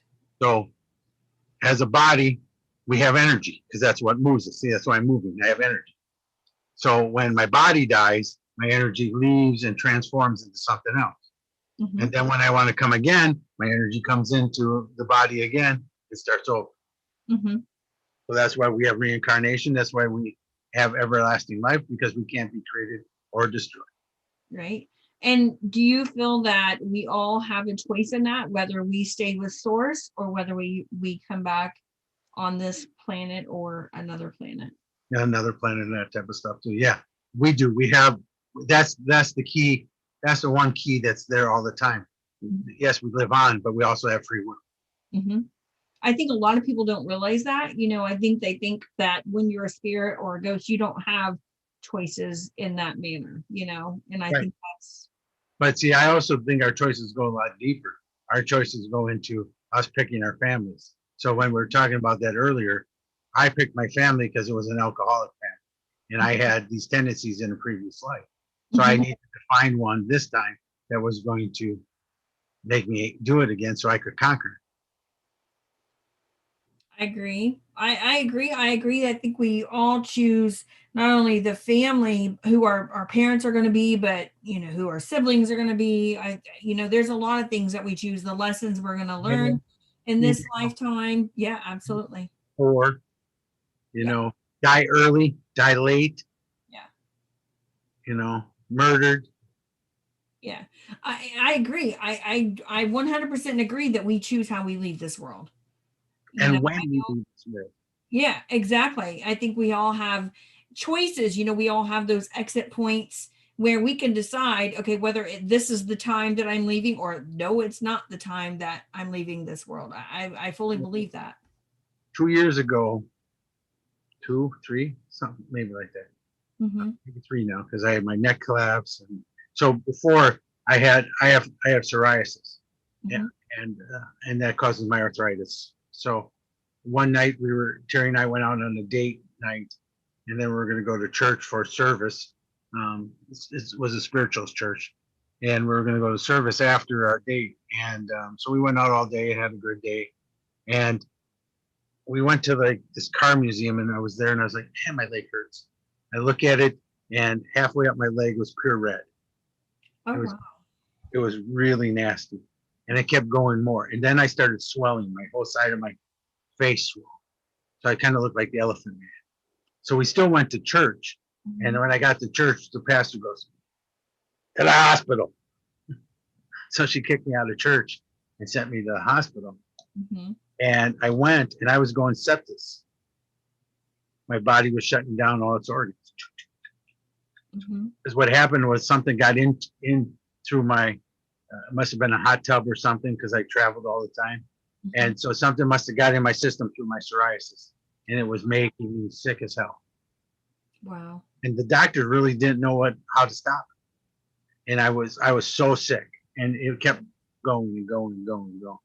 Mm-hmm. And so they thought I was going to be there for a while in the hospital, or even if I was going to make it, they didn't know, because it was pretty bad.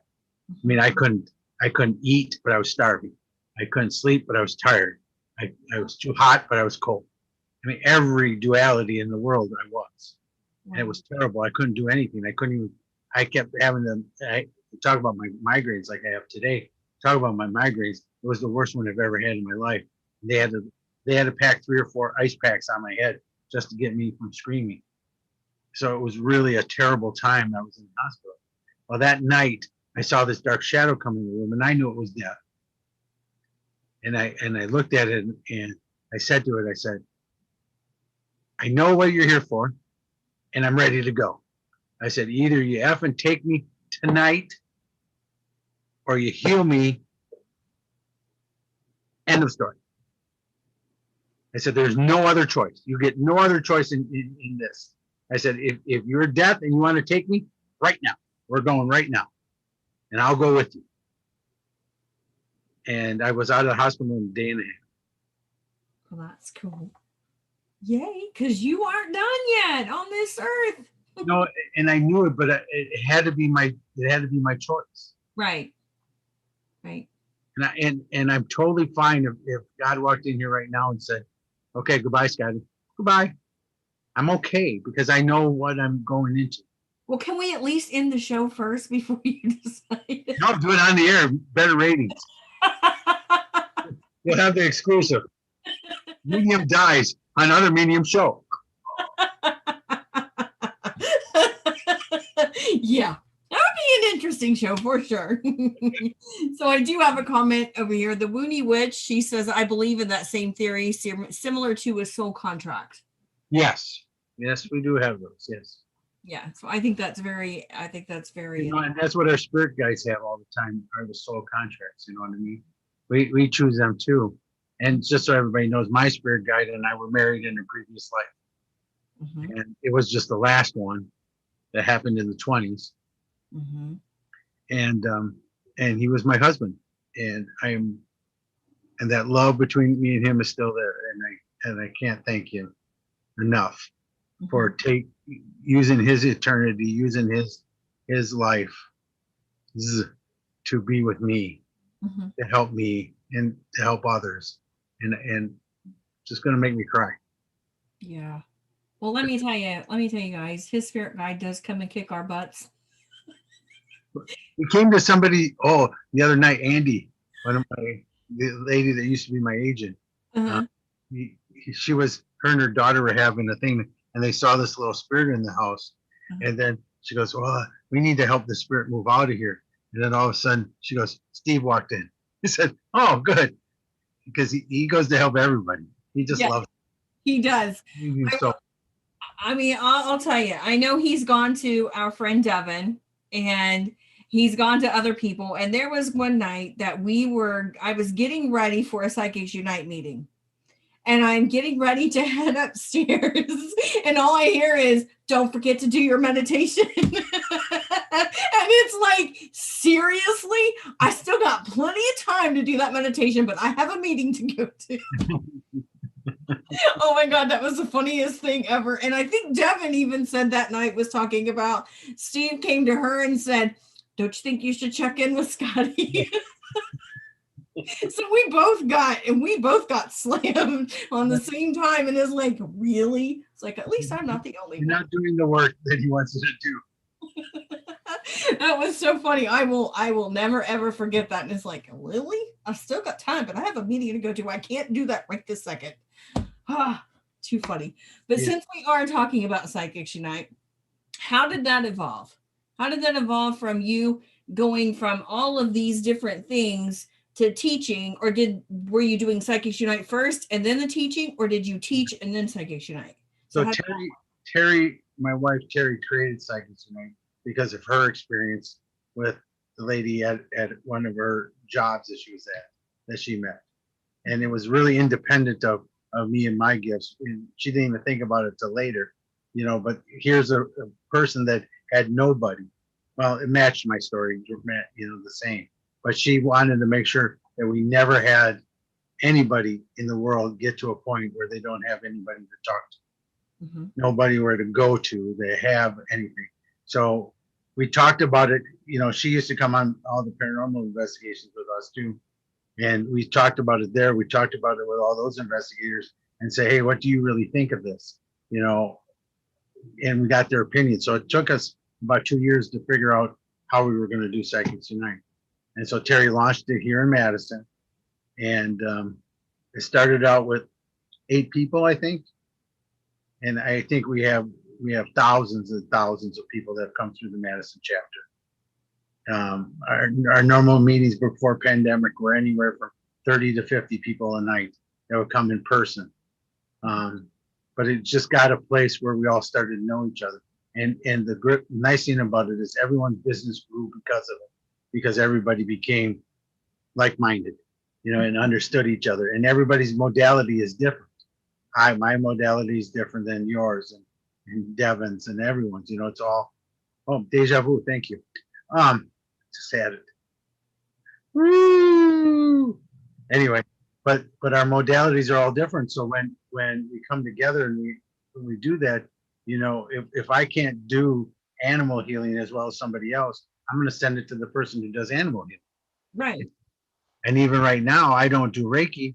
So somebody that needed me, I sent to somebody else who knows Reiki better than me. Right.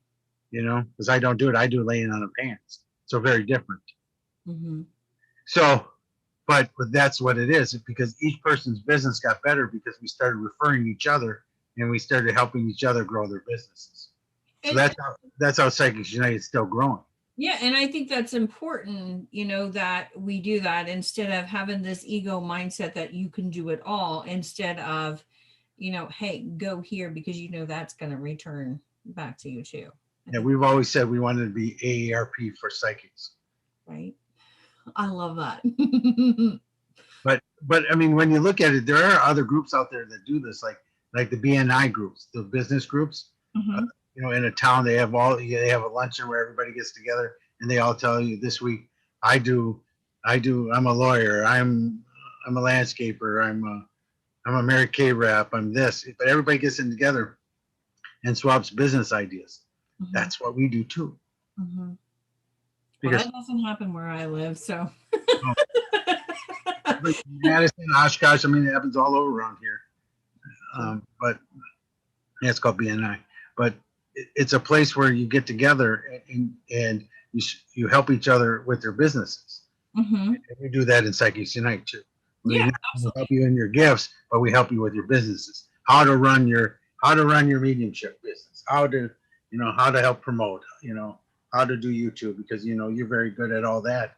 So I mean, you've been wonderful helping people with that, and that's but that's it. You're better than me, so I'm not going to do it. Why am I going to do it? Because I don't know it as well. So that's the thing. We each take our benefits, and when we put them all together, we have an amazing group. Mm-hmm. Absolutely. I mean, we really do have that group. I mean, there are so many people that do so many things. And, like Nate, he sells the CBD oil It's and a farm. He grows it. I know, and not for nothing, he would be, I mean, having him talk at one of the meetings. He's going to. We already talked. Good. Here we go, reading each other's minds again. Exactly. I think that would be awesome. I'm looking forward to that because I know there's so many people that's going to have so many questions. And, I mean, I know I messaged him today. Okay, this is what I need. This is what I'm looking for. I want to get to the point where I don't have migraines or I can take something for migraines that's not sumatriptan. Right, exactly. So, yeah, I think that's great. But yeah. So is that where you started teaching or did you do that before then, though? Did Psychic Unite come first? Yeah, before I got really serious. Okay. I mean, I mentored people. Okay. I think it was more mentoring than teaching. Okay. I just would people call me and ask me for questions and that type of stuff. I really didn't set up my full mediumship classes. Okay. Until then. And then Psychic Unite came, and every week I would, we'd go around the circle, and we had some great people, so everybody learned from each other. But it always seemed to be me standing out, me telling, me learning, me. So like the meditation that you learned through me, my 5-minute meditation, came through Psychic Unite. I practiced it, so Steve and Spirit gave it to me, and I would take it to Psychic Unite, and we would do it, and everybody loved it, and that's how it grew. And that's how it started, and that's how it advanced because Psychic Unite grew it. But the metal came from Psychic Unite. I love that. And the metal is beautiful. And that whole, I love doing that meditation with you because it was so, I mean, I have a hard time. I have a hard time doing guided meditations.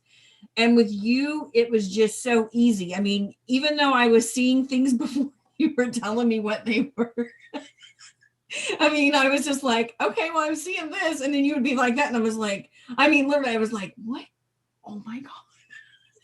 And then just keep going. It was hilarious. That was the most, but it's hard for me to do that. But you made it so easy and so effortless. And I love that. Was the one thing I wanted to do was because I think a lot of times people, and I don't want to call people out because they need to do it their own way.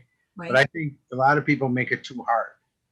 I think they make it too grandiose. I think they use too many terms that people don't know.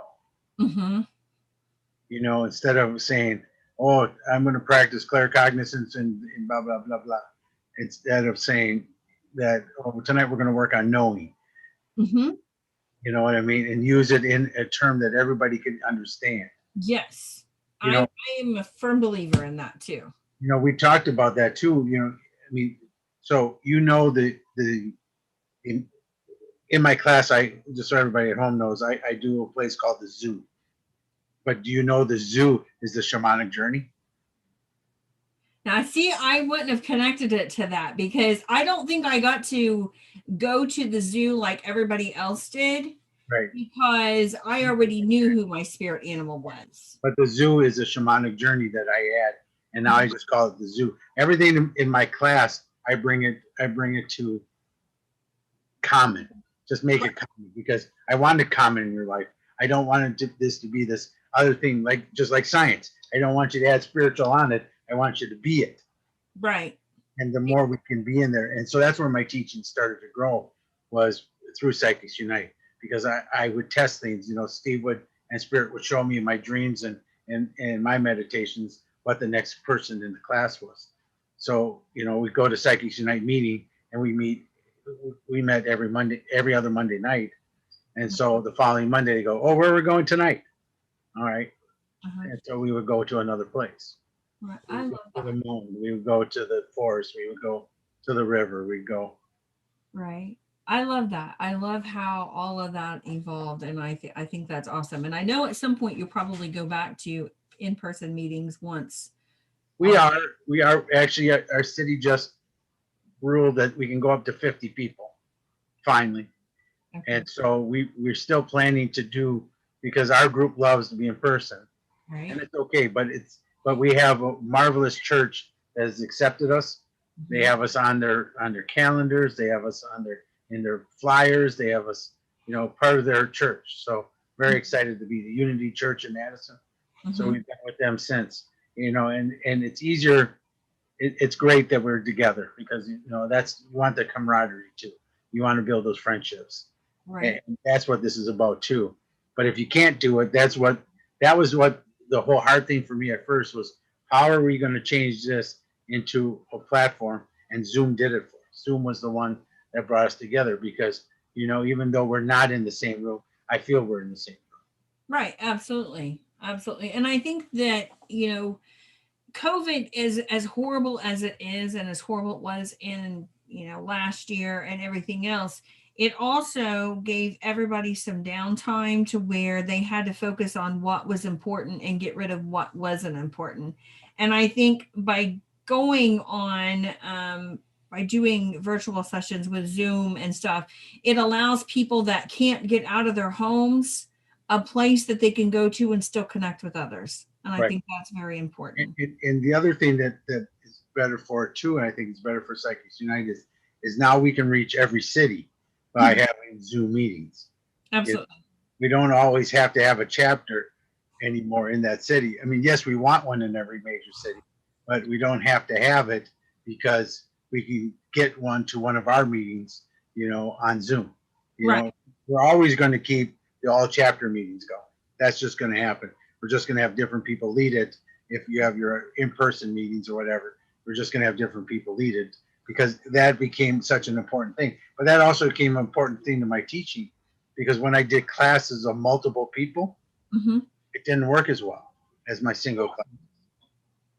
Is because I can now focus on one person for the time I'm with that person. Right. I And do don't. you think that was the turning point, though? Do you think that was why it wasn't working so well on a larger scale as it does on a personal scale? Yeah, it was trying to get me to understand that my teaching works best one on one. I got you.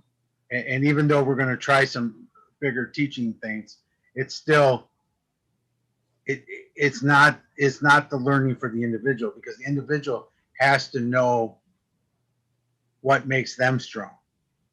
And if that makes you strong, that doesn't necessarily. So what makes Devin strong doesn't necessarily make you strong, and Right. vice versa. Or we Sharon or Greg, you know what I mean? So if Right. you're all in the class in one class and you guys all have different levels, how am I going to teach that uniformly? Right. And I get that. I get that. I mean, unless you were saying, okay, well, we're having a beginner's level, an intermediate level, and you do the first session with them one on one to kind of figure out where they fit into that thing. But I hear what you're saying. And I would do it the opposite way. I would have the first classes with everybody if I was going to do it. Then I break them out because not everybody is of the same levels. Right. I agree. That, I mean, yeah, I totally agree with that, If we move forward with Psychics Unite University, Mhm. that's what we got to watch because we have to be able to teach the people and then get them the results they need with our. Mhm. We Yeah. can't do it for our benefit. That's not what this is about. This is about, and that's what it taught me the most. COVID did was that I'm really doing this for the individual. I'm making sure that everybody gets the level of focus that they should be. Mhm. You know what I mean? And I didn't think I always was giving that because it was just too much. Mhm. Right. I can understand that. I totally understand that. So, well, I think we are at we've been going for a long time. What time it is, I don't even know. It is actually 9:49 my time. 8. Almost 2 hour show. Okay. Well, talk about that. Talk about radio. When I first started, I used to do an hour. Mhm. Couldn't fit anything in an hour. No, All you can't. And then we did 2 hours. Couldn't fit everything into 2 hours. So we Yeah. ended up doing a 3 hour show. Yeah. I agree. I agree. What you got to do, because there's so much to always talk about. Absolutely. Absolutely. But now what I want to know is, where can everybody find you? Like, Right here on Zoom. yeah. No, I think you have a little bit more platforms than that. My name down below, Scotty Rorek. Google that, and there's 62 pages. You'll find me somewhere. I'm on Instagram. I'm on Twitter. I'm on Facebook. I'm on Pinterest. I'm on my big site is Scotty Rorek Psychic Medium business page on Facebook. That's where my bookings happen. You have ScottyRorek.com. ScottyRorek.com. Scotty Rorek. PsychicUnite.com. Yeah, PsychicUnite.com. I want everybody to go there because Steve and Jen have done such dramatic work for us to get that page up. I can't thank them enough. It's not my guy, Steve. It's her husband, Steve. Yeah, I have a lot of Steves in my life. You know, my dad, my brother, my uncle, my husband. I mean, come on. And Spirit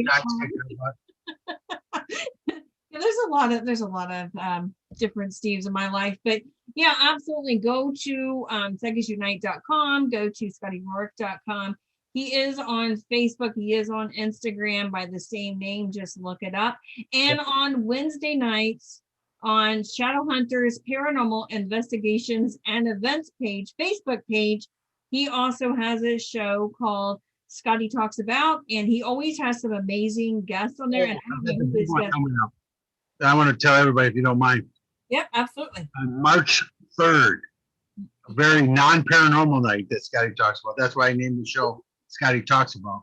And that's why I also called my old show The Buzz, because I just didn't want to talk paranormal all the time. So if I wanted to talk about something else, I could.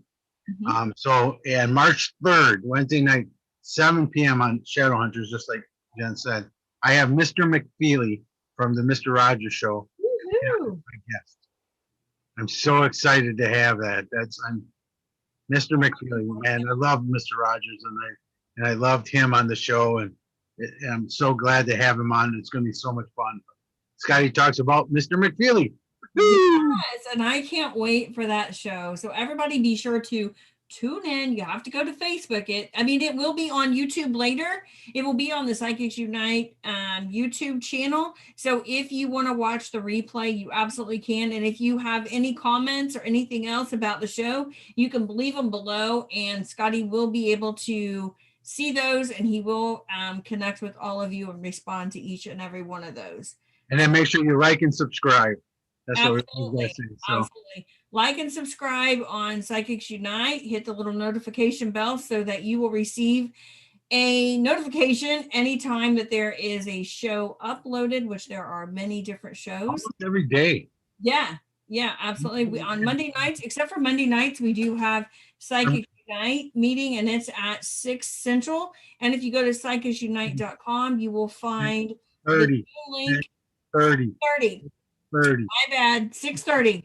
6:30 Central. It goes 3 hours, so yeah, it does. It's a long meeting, but it goes by so quick. We have a lot of topics that we talk about, and it's really great. Come and go. That's what I want to make sure everybody understands. You don't have to be there right away, or you can come and go, or you have to leave. Go ahead. I mean, it doesn't disrupt the meeting. Everybody comes and goes. If you only need this portion of the meeting, great. Then we'll see you at the next one. So it's flowing. It's there for you and your growth and your understanding, and for you to teach us. That's the other reason. So very happy to have everybody come and join us. Yep, absolutely. And that's on Monday nights. On Tuesday night, we have Sharon doing her oracle readings again on Shadowhunters Paranormal Investigations and Events Facebook page. And that's at 7 Central. And Devin's will be there too. But hers doesn't start until from this Tuesday. Yes. So the day before Mr. McFeely comes to Scotty's neighborhood. Yes. And hers will be on Tuesday nights at 6 Central. And then on Shadowhunters Paranormal Investigations and Events page. Scotty's is on Wednesday. And then also on Tuesdays, we have Tina Marie's show. And hers is What is the name of her show? Come on, man. I know. But Hers is on Para X though. I Hers is think on it's Para X. enlightening or illuminating the paranormal. Illuminating the paranormal, exactly. So hers is on Para X, illuminating the paranormal, and she always has some great guests too. And then Wednesday night, again, we have Scotty's show at 7 Central. Don't miss it. And then on Thursday, we don't have a show. Yes, we do. We have Carly the Medium on her Facebook page, and her show starts at 7:30. Yep. And she also reads oracle cards. And then on Friday, we have Greg Koss, who does the Shadow Hour on Shadow Hunters, Paranormal Investigations, and Events, and that's at 7 Central. And then on Sunday, we have my show, which is Simply Spirit. And it originally was on Facebook, but now we are moving it to YouTube for a number of reasons. But that, again, it's at 7 Central, 8 Eastern Standard Time. But be sure to check out Scotty's Facebook page. Jones every week. Yeah. But be sure to check out Scotty's Facebook page. Check out Psychics Unite and go book a session with him. You won't be disappointed, I promise you. So anyways, we're going to end it for the night. So thank you all for coming and thank you all for watching. And I look forward to seeing you guys next week on the next show. Namaste. Namaste.